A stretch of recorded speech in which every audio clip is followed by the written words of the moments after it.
Alright then, so I just want to go through this sentence. This is a genuine ancient Sumerian sentence, which reads, Mu Ensi Gishu Kasher.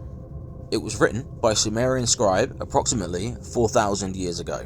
It currently resides on line 3 of a tablet sitting in the British Museum. Unfortunately, there is no image, but I did manage to find an almost identical inscription that does have an image. It's written on the 4th line here, it's pretty faded, but it is there. And the only difference between these two sentences is the name of the city.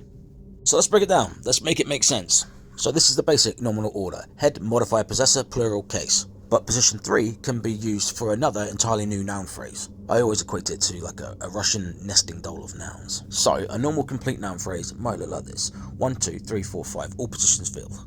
But this sentence could also be shortened like this. Only in this instance, positions 2 to 4 do not appear.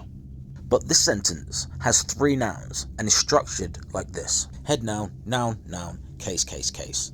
And when this happens, the sentence gets split up. So let's expand the transliteration so we can see what actually is occurring here. Because ka is serving as a double genitive construction. Ak is 1, or ak or a is 1, and ka is 2 in this context. So we can get rid of the original transliteration now, because this is what we're really looking at, and we deal with it, we tackle it like this. This is why I equate it to a nesting doll, or similarly, like the order of operations in mathematics. So what I mean by that is this is actually attached to this.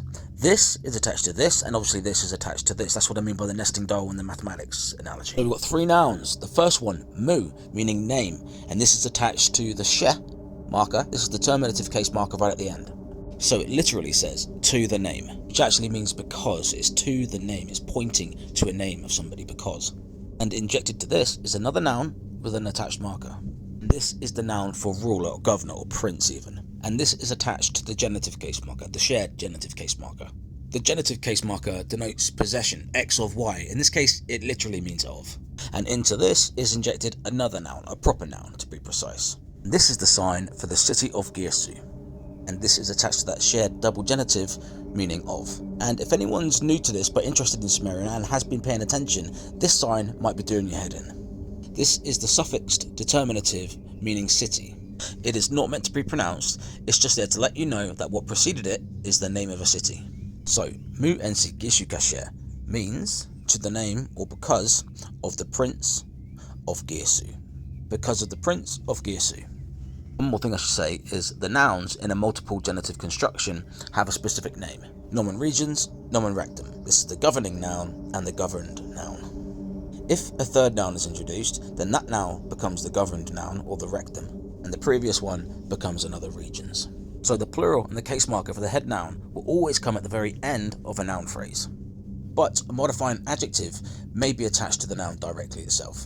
For instance, we know that this says because of the prince of Girsu. But if I wanted to, I could add a modifier here, here, or here. I could add the sign for great, just about here. Mu Ensi Gal Girsu Kasher.